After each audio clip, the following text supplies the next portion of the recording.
नमस्कार दोस्तों, स्वागत है आप सभी का कृष्णा एकेडमी के यूट्यूब चैनल पे। मेरा नाम है कृष्णा मिश्रा। दोस्तों, कहते हैं ना कि सफलता डरने से नहीं लड़ने से मिलता है। और आज आप लोगों के बीच में एक ऐसे स्टूडेंट का स्कोर दिखाने वाला हूं जो स्टूडेंट आज से एक महीना पहले जब इनका मेरे पास कॉल आया था, और ये मेरे पास आते भी रहते हैं क्योंकि ये बनारस के ही हैं, ठीक है, और मेरे भाई हैं, एक तरीके से देखा जाए तो मेरे भाई ही लगेंगे ये। तो बराबर इनसे बात होती रहती है। एक महीना पहले इन्होंने जब हमसे बात किया था तो कहा था कि मतलब भैया कैसे तैयारी करें, क्या करें, इतना वो है, और सुनने में आ रहा है कि एग्ज़ाम भी बहुत जल्दी हो जाएगा, और फरवरी मार्च तक कैसे तैयारी। अभी मेरा कुछ भी तैयार नहीं, केबीएस को मैं पहली बार दे रहा हूँ, ऊपर से मेरा मैथ भी उतना अच्छा नहीं है, एवरेज ही है, बहुत अच्छा स्कोर नहीं हो पाता मैथ में, और इंग्लिश पे भी मतलब बहुत ज़्यादा कमांड नहीं है, बाकी सब चीज़ें भी ऐसी ही हैं। तो कैसे तैयारी करें, क्या स्ट्रेटजी है। हम कह देखो भाई, पहले तो सबसे पहले आप अपना सिलेबस उठाइए, और सिलेबस में आपको देखिए कि किस सब्जेक्ट में से कितने क्वेश्चन आ रहे हैं। तो अगर आप सिलेबस उठा के देखोगे, ये बात मैंने आप लोग को भी बताया था जब पहली बार, जब शुरू में जब केबीएस की वैकेंसी आई थी, तभी मैं इस स्ट्रेटजी में आपको बताया था कि किन किन सब्जेक्ट पे ज़्यादा फोकस करना है। और इस बंदे ने वही किया है, और आज इनके पहले ही केबीएस पीआरटी मॉक टेस्ट में, फुल मॉक टेस्ट में 180 में से 134 नंबर आया है। वो कैसे आया है? इन्होंने देखिए, इनका बहुत अच्छा परफॉर्मेंस मैथ में है, ठीक, उसी तरीके से इनका बहुत अच्छा परफॉर्मेंस इन्होंने इंग्लिश में किया है, और ये दोनों सब्जेक्ट इनका एवरेज होने के बावजूद भी इन्होंने बहुत अच्छा स्कोर किया। अभी मैं आपको स्कोर भी दिखाऊंगा। उसके बाद से इन्होंने पेडागोजी पे अच्छा स्कोर किया है, ईबीएस में इन्होंने अच्छा स्कोर किया है, और हिंदी में। और मैंने आप लोग को यही बताया था कि केबीएस का सिलेबस उठाइए और कोर सब्जेक्ट पे ध्यान दीजिए। कोर सब्जेक्ट कौन कौन सा है? तो मैथ है, इंग्लिश है, हिंदी है, ईबीएस है और पेडागोजी है। इन्हीं 5 सब्जेक्ट से आपके 160 नंबर आने हैं, और इसी 5 सब्जेक्ट पे इन्होंने अच्छे से पकड़ बनाया है इन 1 से 1.5 महीनों में। और अब इनका पूरा सिलेबस कवर नहीं है, उसके बावजूद ही इन्होंने पहले ही मॉक टेस्ट में 134 नंबर लाया है। और उसके बावजूद भी 134 नंबर लाने के बावजूद भी इनका 3844 बच्चों में से रैंक कितनी आई है?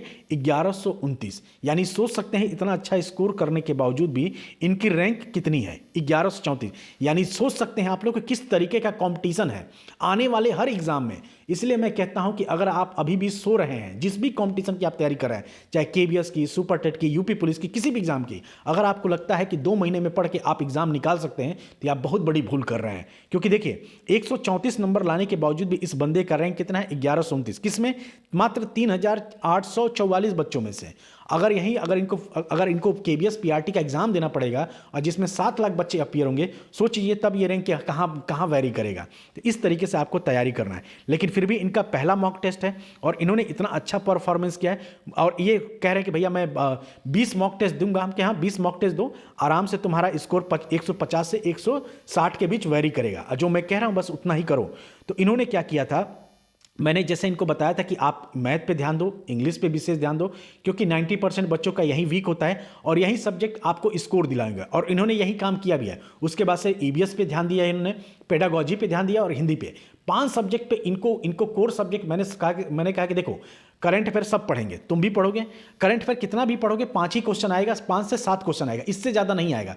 लेकिन अगर उसी करंट अफेयर के जो तुम करंट अफेयर पढ़ रहे हो, उसी टाइम को अगर तुम लगा दोगे हिंदी में जैसे पर्यायवाची पढ़ने में, हिंदी में विलोम पढ़ने में, हिंदी के मुहावरे पढ़ने में, हिंदी में और सब चीज़ें पढ़ने में, तो तुम उसमें, क्योंकि हिंदी के मुहावरे, लोकोक्ति, तत्सम तद्भव से कम 8 से 10 क्वेश्चन आएंगे, तो आप उसमें अच्छा स्कोर कर सकते हो, ठीक है।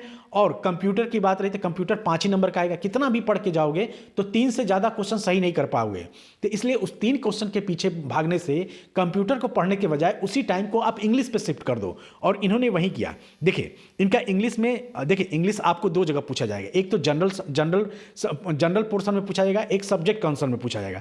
तो जनरल के 10 में से इन्होंने 7 नंबर हिंदी में लाया है, इंग्लिश में लाया है, ठीक। और देखिए हिंदी में, देखिए इनका स्कोर 10 में 10। क्यों? क्योंकि ये जो टाइम डिवाइड इन्होंने किया है कि अब मैं करंट का भी पूरा टाइम हिंदी पे दूंगा, इसकी वजह से इनका हिंदी में 10 में 10 आया है। रीजनिंग इन्होंने पहले से पढ़ रखा था, कह सर भैया मैं पहले से रीजनिंग पढ़ा हुआ हूं, तो रीजनिंग मुझे पढ़ना नहीं है। उसके बावजूद भी इन्होंने 5 में से 3 नंबर रीजनिंग में लाया। अब देखिए कंप्यूटर में क्या, कितना खराब परफॉर्मेंस में। क्यों?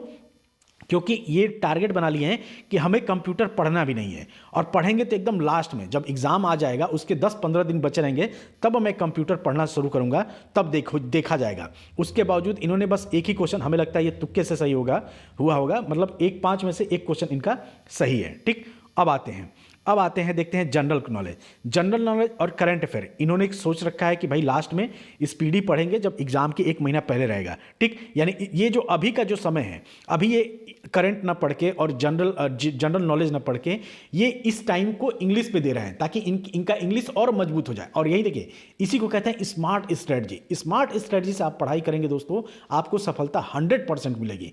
इनसे मैंने पूछा कि कैसे पढ़ाई कर रहे हो, तो ये सब बता रहे थे मुझे कि भैया आपने कहा था ना कि उन 5 सब्जेक्ट पे ध्यान देना है, तो मैंने सोचा कि भाई मैं करंट अफेयर भी पढ़ता हूँ। फिर मैंने सोचा कि भैया करंट अफेयर का जो टाइम मैं दे दूंगा, 5 ही क्वेश्चन आना है, और इंग्लिश से 20 से 25 क्वेश्चन आएगा, क्योंकि सब्जेक्ट कंसर्न में ये डिसाइड नहीं है ना कि कितना क्वेश्चन आएगा, तो हो सकता है 25 से 30 क्वेश्चन इंग्लिश में आएगा।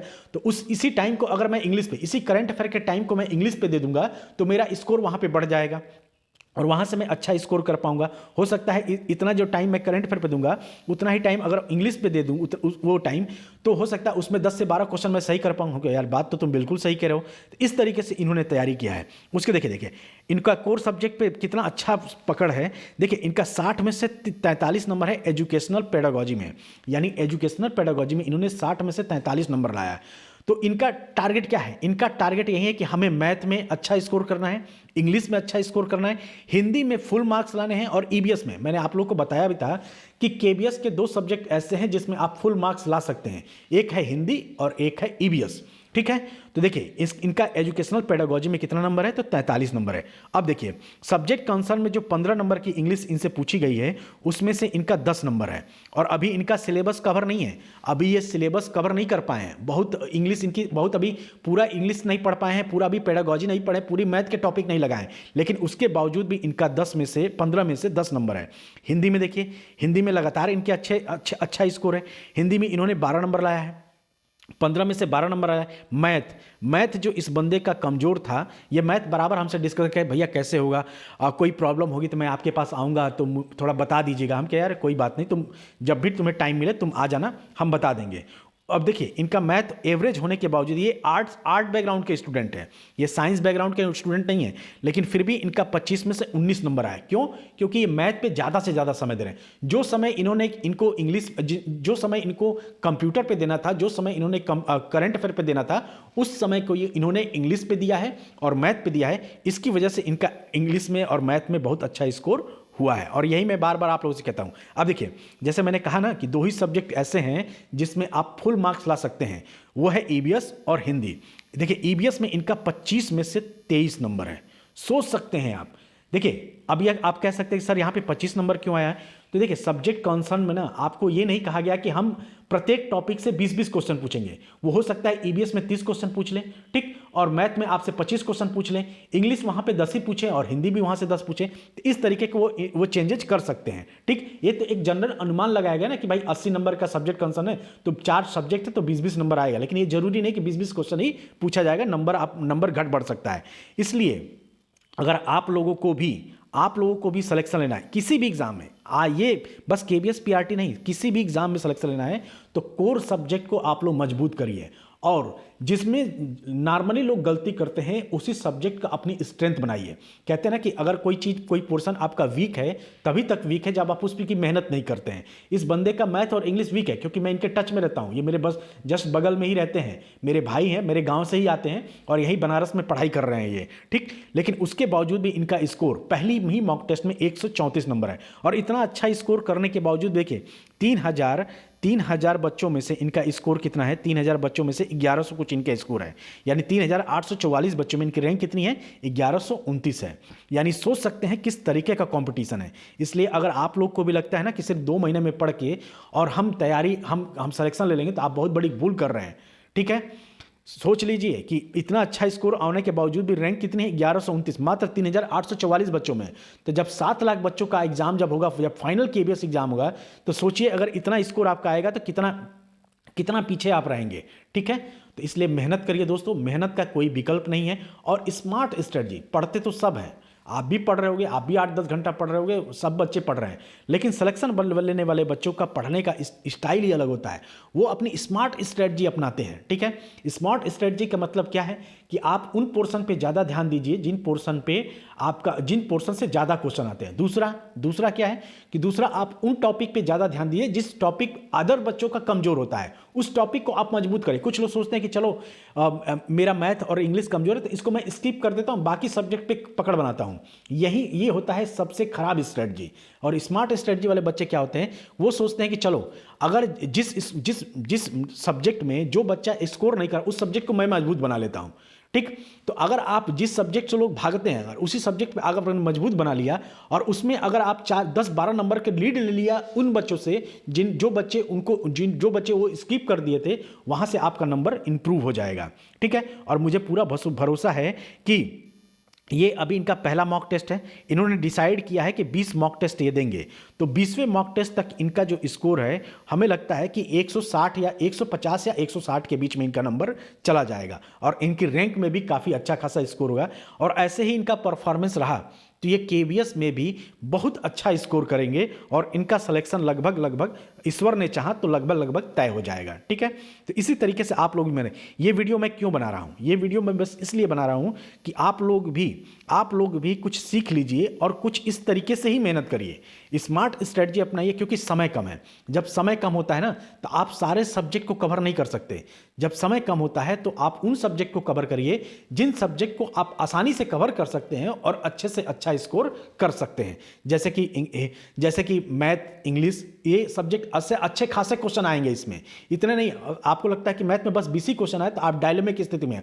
हो सकता है आपसे मैथ से 20 क्वेश्चन, 25 क्वेश्चन, 30 क्वेश्चन पूछ लिया जाए, ठीक है। उसी तरीके से ईवीएस को बढ़ा के क्वेश्चन, क्योंकि कुछ भी सब्जेक्ट कंसर्न में कुछ भी डिसाइड नहीं है कि 20 नंबर ही आएगा। अगर 30 नंबर की मैथ आ गया तो क्या आप मना कर दोगे, कहोगे कि नहीं हम नहीं करेंगे? नहीं ना। तो इस तरीके की मेहनत आप लोगों को करनी है और आपको सिलेक्शन लेना है, ठीक है दोस्तों। तो उम्मीद है आपको चीज़ें समझ में आ गई होंगी। अगर आपको कुछ अच्छा लगा, कुछ भी सीख मिला तो आप इस स्ट्रेटजी को फॉलो करिए। हो सकता है आपका भी, आप में से बहुत सारे लोग मॉक टेस्ट दे भी रहे होंगे और आप में से बहुत सारे मॉक टेस्ट दे रहे हैं, उनका इनसे भी अच्छा स्कोर आ रहा होगा तो अच्छी बात है। लेकिन अगर जिनका मॉक टेस्ट में स्कोर कम आ रहा है उनको इस स्ट्रेटजी पे ध्यान देने की ज़रूरत है, ठीक। तो चलिए फिर मिलते हैं आपको अगले वीडियो में, तब तक आप सभी अपना ध्यान रखिएगा। जय हिंद, जय भारत।